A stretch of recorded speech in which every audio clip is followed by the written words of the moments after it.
In what if your next breakthrough didn't come from pushing harder, but from pausing long enough to remember who you are? This November, we invite you to heal, fill, pour. An intentional space for leaders, clinicians, and caregivers to breathe, reflect, and align. Come rest on purpose.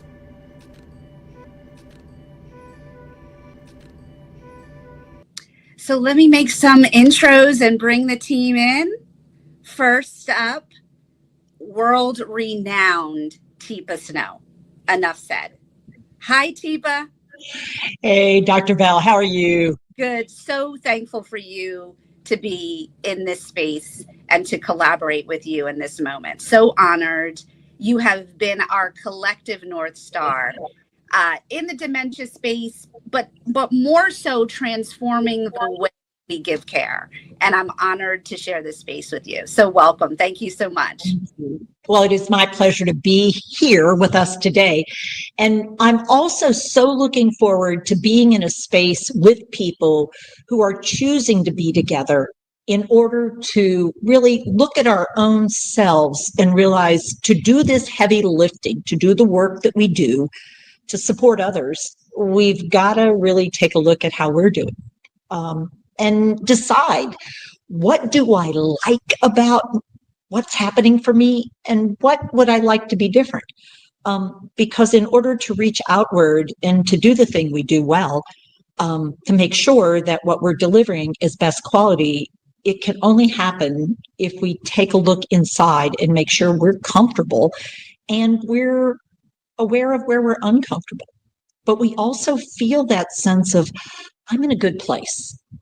I'm spiritually in a good place. I'm physically, I'm emotionally, and I'm socially in a good place. And all too often in the world of brain changes that come with dementia, whatever your field of practice is, all of a sudden things are feeling somewhat less comfortable. It's like, oh, so Kipley, I'm really curious, you have made this plan with me to protect your resources because Kipley may not be the individual she is. She's actually doing financial planning because the reality for dementia is it crosses all boundaries. It's not just about healthcare. It's about life. And there are many places and spaces out here where dementia is starting to impact people, families, individuals, businesses. And so let's look at ourselves and see, where are we in the world of the brain changes that come with dementia, and what we like and what don't we like? And then, Absolutely. Yeah, what are we going to do about it? Yes, absolutely. And speaking of taking our own pulse, let's bring in Rich Mancuso, breathwork specialist, founder of Breathe, Stretch, Release. Rich, thank you so much. Rich is a game changer in the neurocognitive effects of relaxation, of bringing us in and centering and restoring our relaxation point. So thank you so much for joining us, Rich. I appreciate it so much. Thank you, Dr. Bell. It's a pleasure to be with you all. A great team assembled. I'm excited to think about this retreat and be with all these people who actually, want to be there and want to find some relaxation for themselves and a way to refill, right? And, just to give back. So I'm really looking forward to spending this time and having my hands on all these people for days at a time. Yeah, they can't get away from me. I'm loving it. I'm loving the idea. Thank you so much. And I'd also like to bring in Dorian Morgan Esquire. Well, thank you, Doctor. Thank you so much for having me. I'm excited to be a part of this panel and this group. As an attorney, I deal with so many issues around stress and stress-related situation. So I really can't wait to talk to caregivers. I'm also a pastor, so I deal with people from that area as well, spiritually, and then both taking care of my 86-year-old father and 83-year-old mother and 95-year-old grandmother of my wife's grandmother. It's been interesting. So I can't wait to talk to men, especially because we often don't process things in the way that we should. And if we don't process and take an opportunity to step away and really rejuvenate, then often, for lack of a better word, bad things happen. So I'm so glad that I have this opportunity to be there with you and work through some things with the men. Absolutely. And just for those of you in the audience, you've seen a lot of our marketing being female focused. And then the men came forward and said, we need a space. We need a space of our own to reclaim, revisit those dreams of ours, reset all of the weight that we've been carrying, and to repurpose our gifts. So happy to have Dorian Morgan share your experience, both personally and professionally, illustrating the duality of that personal and professional caregiver role, both as an ombudsman in law, but also caring your family and all of those responsibilities that come with. So thank you for leading the charge for our men. I appreciate it. Thank you. And last but not least, Dr. Mike Chua. Dr. Mike, come on in. All right. So, well, thank you very much, Dr. Bell. Appreciate you. Yes, I appreciate you. I haven't shared this with you, Dr. Mike, but you are another visionary that I model in terms of the way you have come in your healthpreneur journey. And so I definitely hope to tag team and partner with you to help those health clinicians or business persons attending that say, hey, you know what? I have a greater gift. I have more to do, and to help them exercise their vision during the health visionary lab that we'll do at the retreat. So thanks so much for joining us. Well, appreciate you again. Well, first of all, I don't even know why I'm here. You know, you got all these amazing people. You, Tika Snow, Rich, and then Attorney Dorian. I mean, I was like, oh, what am I even doing here? So, but it's really very much my pleasure to be in the presence of the amazing pillars of healthcare, and of course, the law. And of course, don't forget the men. You know, we encounter stresses too. So when you talked about Attorney Dorian and Pastor, and then you got Rich here, I think we need help too. You know, so we can't give what we do not have. So we gotta take care of ourselves too. So again, thank you very much for having me here. I appreciate you, and let's go ahead and change people's lives. Yes, absolutely. So can we bring us all in? Let me see everyone. Yeah, there we go. All right. So I have a couple of questions. We've had some questions come in from the audience. Teep, I'm going to start with you. What do you say to the clinician that says, you know what, like, I'm not in the dementia space. Like, I don't really see old people. You know, I'm in ortho, or I'm in GYN, or I'm in emergency medicine. Yeah. What do you say to that skeptic in terms of, you know, armoring yourself and preparing yourself for that patient or professional experience with the older adult person? Well, here's the thing. In the world of dementia, 5 to 10% of us under the age of 65 are compromised cognitively. Now, the compromise most frequently is in the area of the frontal lobe or the temporal lobes. So in other words, my ability to have executive control over my behavior, or my ability to use language effectively to run my life, or sequence and figure things out. So if you're in emergency care, the reality is you might run across me more than you think. And you may be thinking, oh, well, you know, this is a concussion from having been an active sports person. And I would admonish you that you might want to look back on my history and see how many of these I've had.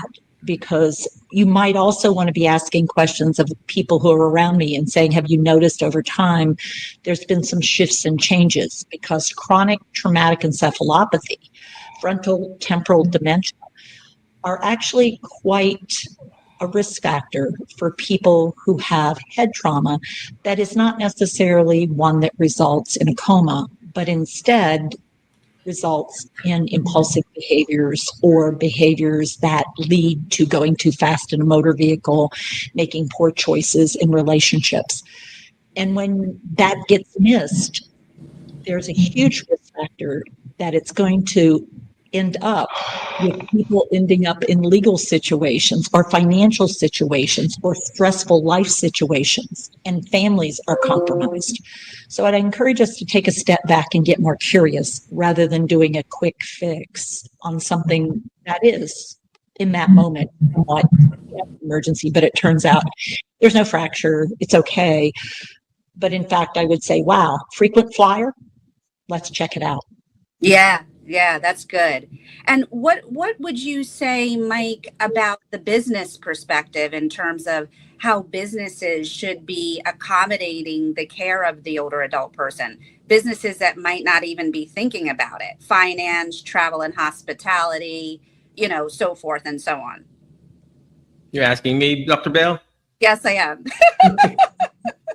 Well, hello. Well, first of all, I'm going to be personally talking about the mentor method, the MENTOR. So letter M is meeting a need. And then Tipa and Rich, and of course you, Dr. Bell, and of course, the attorney Dorian, we have met a need in our community. In my case, our clinic is called geriatric rehab or gerihab. So we specifically just serve the seniors, of course, the dementia population. So if you're a business owner, who runs a side hustle or a business, you gotta just find that need in your community. So meeting a need is very, very important under that mentor method. And the next letter is letter E, is you educate. And what does Tipa do? She educates people about dementia. I educate people about falling. Dr. Rich talks about stretching and breath work. And then of course, Attorney Dorian talks about law offices. So it's very important that you educate people. If you're a business owner, you educate them about the services that you provide. And of course, letter N is net, and letter N is network. We got a network. And this is what Dr. Bell is doing. She's networking. She's giving us all these resources. Hey, this is the network that you can be with. And like what they always say, your network is your net worth, right? So I want to be like you guys, be a millionaire someday, right?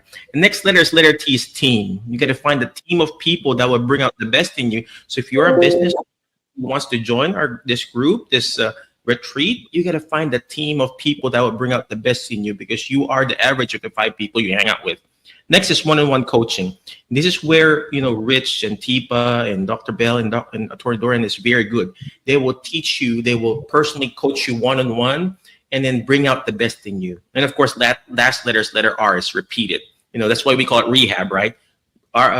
Re means repeat, have means habilitate. The more we repeat this, the more you understand it, the more you get that success in your business. So that's what we're going to be talking about in deep dive on it. So. Thank you. And I have another R, Rich, 2 R's, R for Rich and R for relaxation. Ooh. So Rich, okay, tell me, what role are we playing in healing? Like, what are we doing wrong in terms of, the community of work and those that you have counseled, including myself, to just take the breath. Why are we a community of people that don't value rest as strategy? This is all, we live in a society that, it's all go, go, go, and what you can achieve, and, going forward and working, and how hard did you work and how much did you accumulate? So we might have our values a little bit skewed, where you're all serving people all the time. You have your own businesses. You're in the healthcare space, so you're always worried about somebody else, and it's really hard. And then you're burned out, you're tired, and you go home and you're like, you didn't eat, you just grab something, you'll take care of yourself tomorrow is probably one of the biggest things that, the biggest mantra that goes through people's heads. So, if you could find space throughout the day, simple techniques, 5 minutes, 10 minutes here and there, just to help relieve the stress and clear things out. I mean, we do breath work daily, and it's just like taking a shower. I clean my body in the shower. I do breath work to clean my mind, and it just relieves stress. I mean, your breath is your healing modality. It's always with you. I think when I got on the call, Tipa was making a little joke, but the first thing she did was she started to breathe and showed that she was trying to relax, and that's really it. So, if we could just tap into that and do it in this community space, because I think you see, like, we're all in the same boat, really. I mean, that's the whole thing, whether we're men or women. We're all just struggling about. So how do we take time? I call it like self-love, right? Taking care of yourself is self-love. So that's, it's probably the biggest aspect of your life. So hopefully we can, give people some tools that they can walk away with. I love tools. So anything I can go home with and use, and I don't have to learn a whole bunch of stuff. It's simple and I can just keep on doing it. That's something that the repeat is the most important thing. Yes, well, I can't wait myself. And the charge formally to all of you is that we will be getting our feet in the sand, and we will be doing collective breath work with each other, with our attendees. Such an amazing, intimate, and I'm just so excited. Dorian, bring us home, just respectful and mindful of our time here. What's the biggest opportunity you see here in this space, both to influence policy, corporate culture, and, creating that space for men, as Dr. Mike alluded to? Let's start with the advocacy. I always call. We really need to stress to men that caretaking is not just a woman's job. We all have loved ones and people that we care for that we need to take a more active role in. And there are ways that we can certainly contact. I used to say, contact your, call your congressman. Well, your congressperson is supposed to listen to you. And if you would have you or your family and friends all start to contact them together, and or join support groups, like an impactful caregiving or something like that, where you strengthen your voice, because there's strength in numbers, and letting them know what you want, as well as the corporate space. Money talks. Where you spend and how you spend matters. So we need to start joining together so that we could certainly encourage our government and our corporations and businesses to help us better take care of the people in our lives. And men in general, we don't get in touch with our feelings and the rest part of life. I had a mentor years and years ago, and it was my mantra for years: I'll rest when I'm dead. And I would just go and go and go. As I said, I'm an attorney, I'm a pastor. My wife and I have several businesses of our own and other things. So we just go and go. And after a while, we had to realize that we do have to step away, because what I do find in this care giving space is that rest is necessary for everyone to operate at our best, to take care of our loved ones the best, as well as if you are a caregiver, if in the medical field or otherwise, you need rest so that you can be at your optimum. What I find out in the law is that negligence often comes from fatigue and or frustration, and or lack of rest. You're not as sharp, so you do need to make sure that you're taking time, whether you're a doctor, whether you're a nurse, whether you're a trainer or practitioner. We need to all have more rest time so that we operate at the top level. That way, fatigue creates a lower level of care and a higher chance of liability. and lawsuits. So I want to hit it from a lot of different areas and give men a safe space for us to sit down, talk, open up, talk to each other, because I don't want to sound sexist, but it seems to me the ladies that I've dealt with, they are a lot more open to talking and breathing and taking a minute, whereas a lot of men that I know are not. So we need to tap into that as well so that we can be the best caregivers that we can be.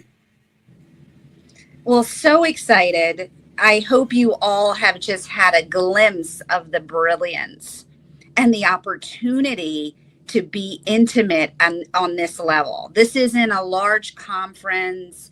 This isn't hundreds of people. This isn't hours in an air-conditioned, hard stool with the PowerPoint. This is direct community, one-on-one, impactful work and rest. So www.impactfulcaregiving.com/retreat. We're closing in. We will be closing off registrations roughly mid-October.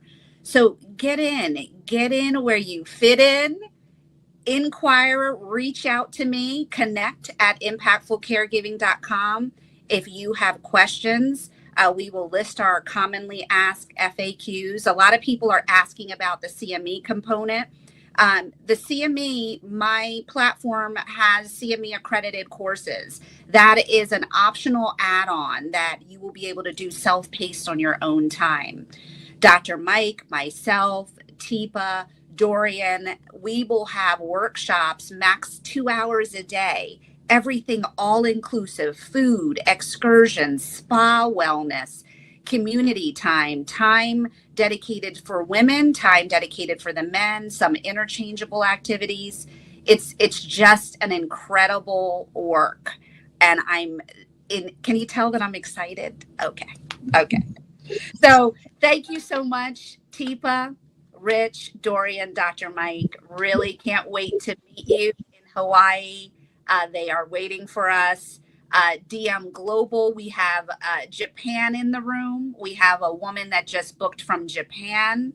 So it tells us collectively, like my mama has always said, you do the work. You do the work, you do the work well, and the people will come, and they are coming. So I thank you for joining us, and I look forward again to seeing you there. What if your next breakthrough didn't come from pushing harder, but from pausing long enough to remember who you are? This November, we invite you to heal, fill, pour. An intentional space for leaders, clinicians, and caregivers to breathe, reflect, and align. Come rest on purpose.